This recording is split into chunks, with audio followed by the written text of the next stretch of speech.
High guys, welcome back to our channel. இன்றைக்கி நம்ம சேனலில் வந்து எதை பற்றி பார்க்க போகிறோம்னா பருப்பு தோசை இல்லைனா பருப்பு அடைன்னு ஒவ்வொரு வட்டாரமில்ல சொல்லுவாங்க.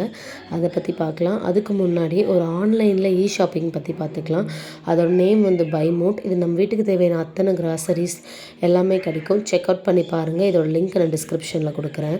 இப்போ வந்து பார்த்திங்கன்னா நான் ஒரு டம்ளரில் அரிசி ஆஃபும் அதே அளவுக்கு தேவையான துவரம் பருப்பும் ஆஃப் எடுத்துக்கிறேன். இப்போ வந்து பார்த்திங்கன்னா மிளகு, சீரகம், வரமிளகாய் இதெல்லாம் என்னோடய காரத்துக்கு தேவையான அளவு போட்டுட்டு ஒரு 3 டேபிள் ஸ்பூன் வந்து பார்த்திங்கன்னா உளுத்தம்பருப்பு, 2 டேபிள் ஸ்பூன் பார்த்திங்கன்னா பாசிப்பருப்பு போட்டு நல்லா கழுவி நான் வந்து வச்சுக்கிறேன்.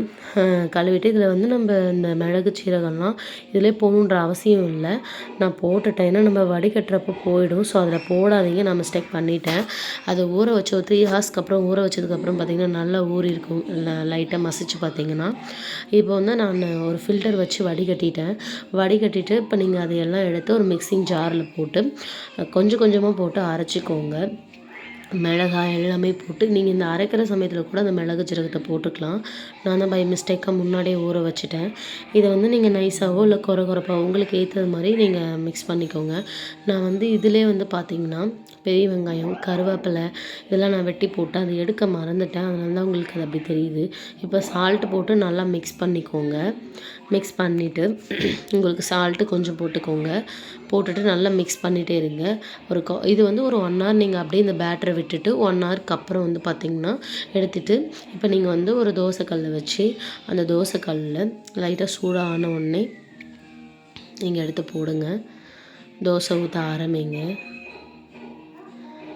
கல் சூடான உடனே நீங்கள் தோசை ஊற்றுங்க.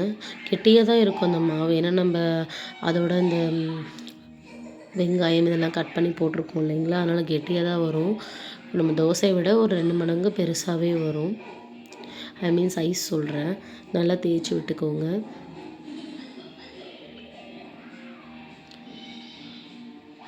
ஆயில் ஸ்ப்ரெட் பண்ணிக்கோங்க.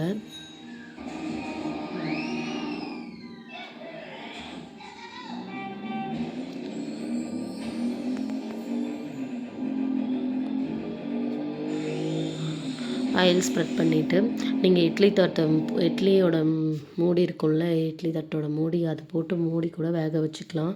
வேக வச்சுட்டிங்கன்னா அவ்வளோதான், முடிஞ்சிச்சு. இது அப்புறமா நம்ம பாருங்கள் சைட்லலாம் ப்ரௌன் கலரில் வந்துருச்சு. இதுக்கப்புறம் நீங்கள் திருப்பி போட்டுக்கோங்க. திருப்பி போட்டிங்கன்னா அவ்வளோதான், சுவையான நம்மளுக்கு தேவையான அடை வந்து பருப்பு தோசை ரெடி ஆயிடுச்சு. இதோட நீங்கள் சைடிஷ் வச்சு நான் வந்து ஆனியன் தொக்கு தான் இதுக்கு ட்ரை பண்ணி பார்த்தேன். அதை வச்சு ட்ரை பண்ணி பாருங்கள். சூப்பரான பருப்பு அடை வந்து நம்மளுக்கு கிடச்சிருச்சு. இது 2க்கு மேலே யாராலுமே சாப்பிட முடியாது. இந்த மாதிரி வீடியோஸ் பார்க்கணுன்னா நம்ம சேனலை சப்ஸ்கிரைப் பண்ணுங்கள்.